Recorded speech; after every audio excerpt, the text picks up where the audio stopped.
भगवान हनुमान जी आ रहे हैं।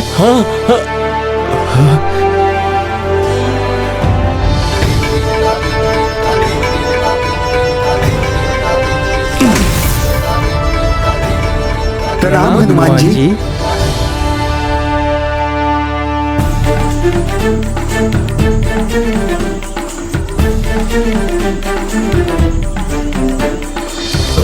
आपके मूल स्थान गंधमादन पर्वत पर आपका स्वागत है महाबली हनुमान जी। आइए आइए हनुमान जी। प्रणाम।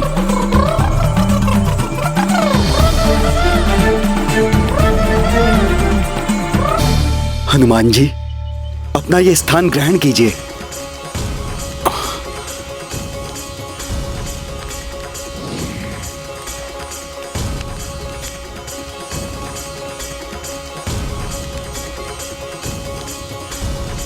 ये आप लोग क्या कर रहे हैं? मुझे यहाँ स्थान देकर आप सभी नीचे क्यों बैठ रहे हैं? हनुमान जी, अब यही उचित है। त्रिदेवों द्वारा निर्दिष्ट आपके मूल स्थान गंधमादन पर्वत पर आपके लिए इस भव्य भवन का निर्माण विश्वकर्माओं द्वारा त्रिदेवों की इच्छा के अनुसार ही हो रहा है। यहाँ आपके निवास एवं अन्य व्यवस्थाएं भी स्वयं उन्होंने ही की हैं। किंतु मैं तो यहाँ का राजा नहीं हूँ। राजा तो भैया सुग्रीव है ना? मैं राजा प्रजा के लिए हूँ हनुमान जी, भगवान के लिए नहीं। अब आप हमारे लिए भगवान रूप धारण कर चुके हैं, इसलिए हम सब आपकी सेवा करके मोक्ष पाने के इच्छुक हैं।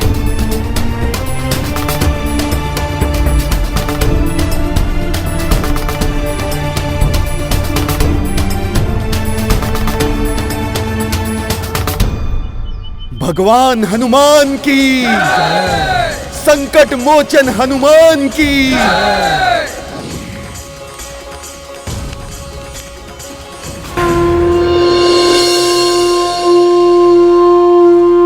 आरती कीजिए हनुमान लला की, आरती कीजिए हनुमान लला की, आरती कीजिए हनुमान लला की। दुष्ट दलन रघुनाथ कला की, आरती कीजिए हनुमान लला की। जाके बल से गिरिवर कांपे, रोग दोष जाके निकट न झांपे। अंजनी पुत्र महाबलदाई, संतन के प्रभु सदा सहाय। आरती कीजिए हनुमान लला की।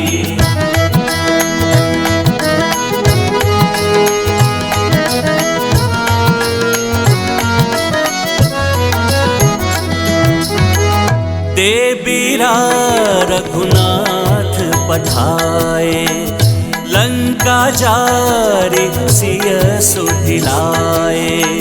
लंका सौ फुट समुद्र सिहाई, जात पवन सुत पार न जाई। लंका जारी असुर संहारे, सिया राम जी के काज सवारे। आरती कीजिए हनुमान लला की, आरती कीजिए हनुमान लला की।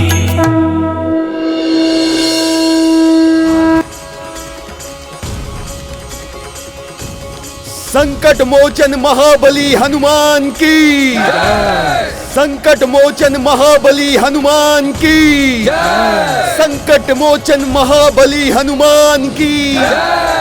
प्रभु श्री राम का मंदिर। राम नाम की महिमा को भी स्थापित रखना है तुमने। भक्त बनकर तुमने मेरी बहुत सेवा की है हनुमान। अब जगत की सेवा के लिए भक्त से भगवान बनना है तुम्हें। अवश्य प्रभु, अपना प्रत्येक कर्तव्य निभाऊंगा। मैं आपके आदेश का सदैव पालन करूंगा। संकट मोचन महाबली हनुमान की, संकट मोचन महाबली हनुमान की।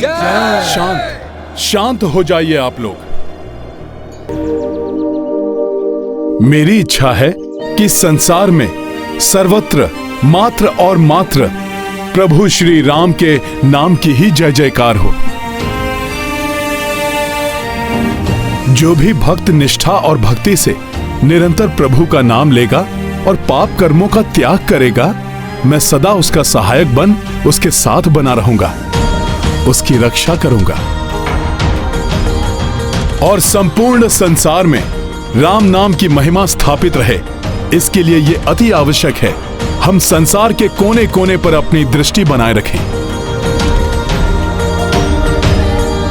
आप में से कोई भी 8 राम नाम के दूत बनकर संसार के 8 कोनों में स्थित हो जाएं और मुझे वहां का समाचार देते रहें, ताकि अधर्म के उत्पन्न होते ही मैं उसका नाश कर सकूं और आगामी युग के प्रारंभ के पूर्व संसार से राक्षसों और राक्षसी प्रवृत्ति को समूल मिटा सकूं, ताकि प्रभु श्री राम द्वारा स्थापित श्रेष्ठ मर्यादा को कोई भी राक्षस ठेस ना पहुंचा सके। जैसी आज्ञा हनुमान जी। ये गाथा महाबली हनुमत की, रुचिकर लीला राम भगत की। जय जय जय रघुनंदन राम, जय जय जय महाबली हनुमान। पवन तनय अब हूँ भगवाना, स्थापित भिन्न भिन्न स्थाना। 8 वानर सबहु देवा, सब जग किए कपि प्राण प्रतिष्ठा। संकट मह सब राक्षस आए, कपि महिमा शठ सबहु मिटाए। हनुमत श्रेष्ठी रक्षा प्रदाई, देव देखी सोई हर साई। नित नियमित दिनचर्या धारी, कपीशा पूजत अवध बिहारी। संध्या वंदन नित अपनाई, गंध मध न बसे कपिराई।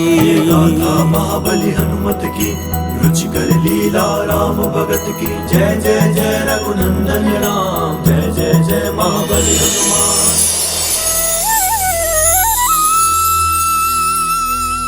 अब जब द्वापर युग का प्रारंभ हो गया है, प्रभु श्री हरि के आगामी अवतार की सहायता के लिए हनुमान की पुनः आवश्यकता होगी। अब द्वापर युग के आरंभ के साथ ही हनुमान के लिए पुनः प्रसन्नता का अवसर आने वाला है।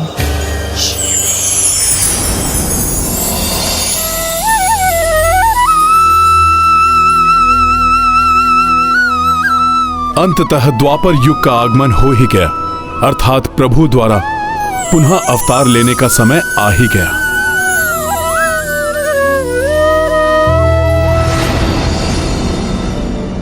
ये मुझे विचित्र सा आभास क्यों हो रहा है? जैसे कुछ विशेष होने को है,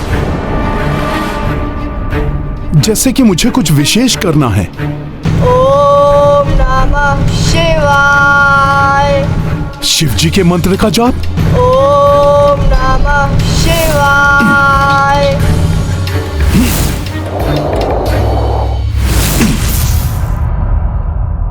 इन मधुर मंत्रों की ध्वनि में ऐसा कौन सा आकर्षण है जो मैं इसकी ओर खींचा चला आया?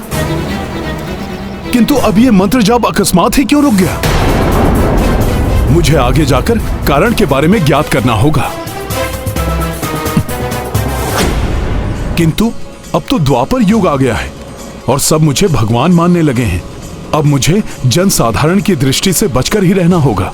इसलिए मुझे अब जो भी करना होगा वो वेश बदल कर करना ही उचित होगा।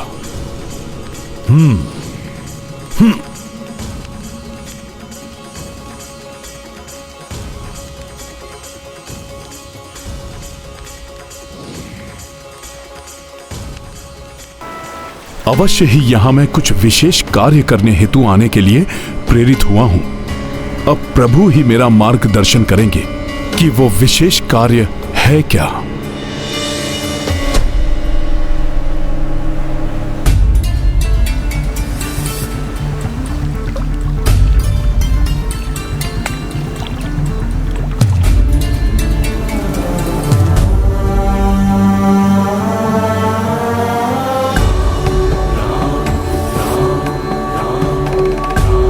प्रभु, त्रेता युग तो व्यतीत हो चुका है।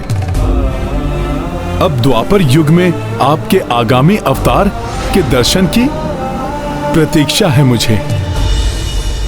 किंतु यदि इस समय मुझे कोई विशेष कार्य करना है जिसका मुझे आभास हो रहा है, तो आप मुझे उससे संबंधित कोई संकेत दीजिए प्रभु। ओम नमः शिवाय। ओम नमः शिवाय।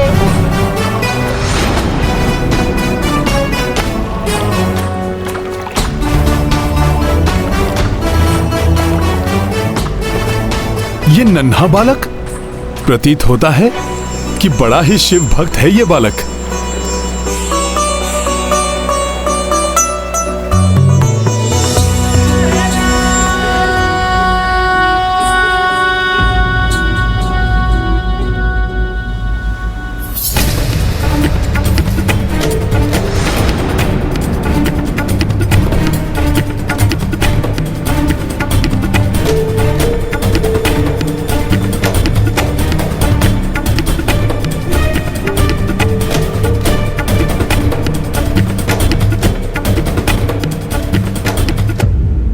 अरे, बालक की बेलपत्र की पोटली गिर गई और इसे ज्ञात ही नहीं है अब ये शिव जी को क्या अर्पित करेगा। इतनी अल्प आयु में भगवान शिव की भक्ति में ऐसी तल्लीनता, ये कोई साधारण बालक नहीं हो सकता। समय मनुष्य को आकाश से धरा पर ला देता है विप्रवर। भाग्य ने इस बालक के साथ विचित्र क्रीड़ा की है। भाग्य ने क्रीड़ा की है? ब्राह्मण देव, आप जानते हैं इस बालक के विषय में? हाँ विप्रवर, यह कोई साधारण बालक नहीं है, किंतु साधारण जीवन से भी निम्न जीवन जीने के लिए विवश है। मात्र एक श्राप के कारण जो एक पिता ने अपने पुत्र को दिया था। पिता ने पुत्र को श्राप दिया? ब्राह्मण देव, ऐसा क्या हुआ था इस बालक के साथ? विप्रवर, ये महाराज ययाति के बड़े पुत्र यदु के कुल में जन्मा हुआ बालक है। राजा ययाति का प्रेम दैत्यराज कुमारी शर्मिष्ठा से था, किंतु परिस्थिति वश उन्हें विवश होकर विवाह करना पड़ा शर्मिष्ठा की सखी दैत्य गुरु शुक्राचार्य की पुत्री देवयानी से। ब्राह्मण देव, परंतु महाराज ययाति को ऐसा क्यों करना पड़ा? एक समय देवयानी वन में भ्रमण करती हुई असावधानी वश एक बिना मुंडेर के कुएं में गिर गई। बचाओ, कोई है? संयोग से वहीं से राजा ययाति निकल रहे थे। उन्होंने उसकी सहायता हेतु अपना हाथ उसकी ओर बढ़ाया। लो, मेरा हाथ पकड़ लो। संकोच मत करो देवयानी, मेरा हाथ पकड़ लो। लो, पकड़ लो मेरा हाथ। जिसे देवयानी ने संकोच करते हुए उसे पकड़ तो लिया, किंतु कुएं से बाहर आकर कहने लगी, महाराज ययाति, अब से आप मेरे पति हुए।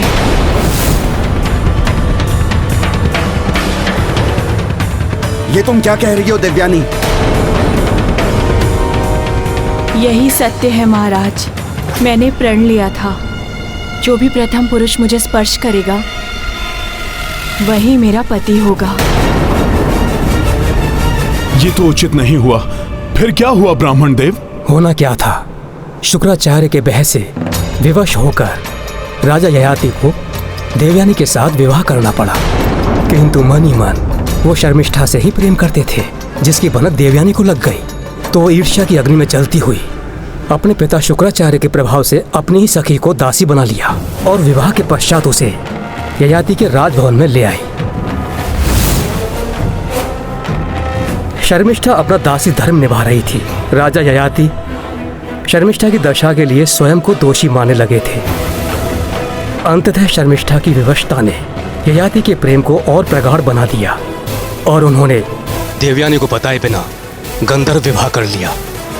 किंतु महाराज ययाति को शर्मिष्ठा से गंधर्व विवाह क्यों करना पड़ा? देवयानी के पिता शुक्राचार्य के भय से, किंतु आगे वही हुआ जिसका भय था। जब देवयानी को उन दोनों के विवाह के बारे में ज्ञात हुआ तो क्रोधित होकर उसने अपने पिता से ययाति और शर्मिष्ठा के बारे में सब बता दिया। फिर शुक्राचार्य कुपित हो उठे और तत्काल ही वहां राजा ययाति को श्राप देने पहुंच गए। ययाति,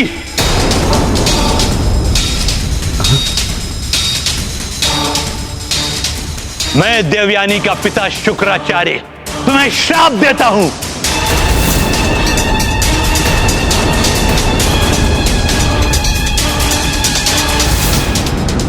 जिस यौवन के मद में चूर होकर एक पत्नी होते हुए भी तुमने दूसरा विवाह किया है, वो यौवन तुम्हारा समाप्त हो जाएगा। तुम वृद्ध हो जाओगे।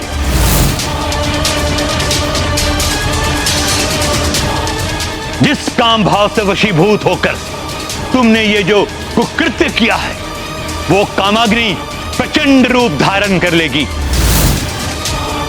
तुम्हारी देह उसका शमन करने में असमर्थ हो जाएगी। नहीं नहीं दैत्य गुरु, नहीं नहीं दैत्य गुरु, नहीं नहीं दैत्य गुरु, नहीं नहीं।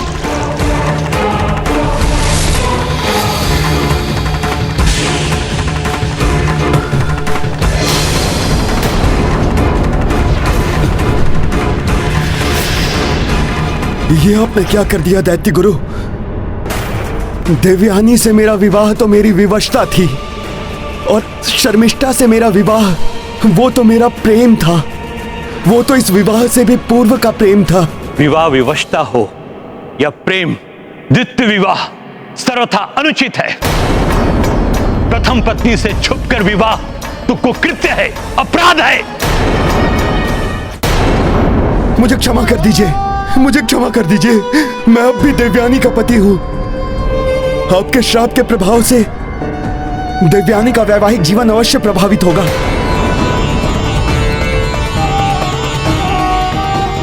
क्षमा करें दैत्य गुरु, मुझे क्षमा करें। श्राप हो या वरदान, उसे कभी वापस नहीं लिया जा सकता। किंतु तुमने क्षमा प्रार्थना किया है, इसलिए मैं तुम्हारे श्राप को सीमित कर देता हूं। यदि तुम्हारे पुत्रों में से कोई एक अपना यौवन तुम्हें देकर तुम्हारा वृद्धावस्था ले ले, तो तुम फिर से युवा हो, और जब तक चाहो युवा बने रहोगे। ब्राह्मण देव जी, राजा हो या फिर प्रजा, द्वितीय विवाह तो अनुचित ही है। फिर क्या हुआ ब्राह्मण देव? क्या महाराज ययाति के किसी पुत्र ने अपने पिता को अपना यौवन प्रदान किया? यौवन जीवन का सबसे सुंदर और महत्वपूर्ण काल है विप्रवर, जो जीवन में मात्र एक बार ही आता है। राजा ययाति के 5 पुत्र थे। देवयानी से यदु और तुर्वशु, शर्मिष्ठा से द्रुयु, अनु एवं पुरु। उन्होंने अपने 5 पुत्रों को बुलाया। बड़े पुत्र यदु पर उन्हें पूर्ण विश्वास था, क्योंकि वो बहुत ही धार्मिक और पितृभक्त था। श्रेष्ठ धर्म का पालन करने वाले पुत्र यदु, अपने पिता की इच्छा पूर्ण करो।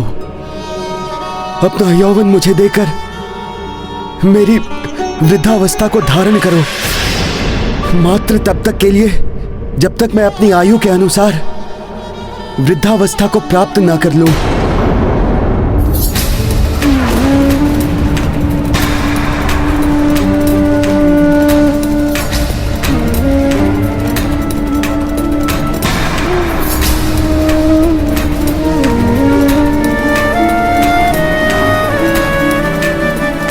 तुम पुत्र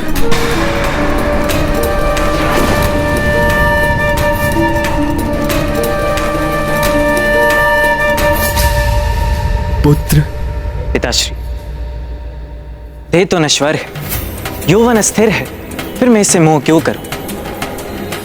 मेरा ये जीवन आपका ही दिया गया है। यदि मेरा ये यौवन किसी प्रकार आपके काम आ सके, तो मैं स्वयं को भाग्यशाली समझूं।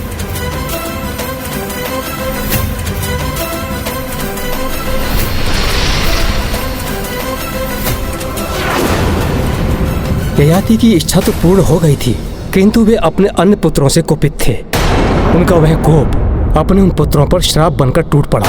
मैं ययाति ये विधान करता हूं कि जब मैं अपने अनुज पुत्र पुरु को उसका यौवन लौटाऊंगा, तब वही मेरे राज सत्ता का उत्तराधिकारी होगा।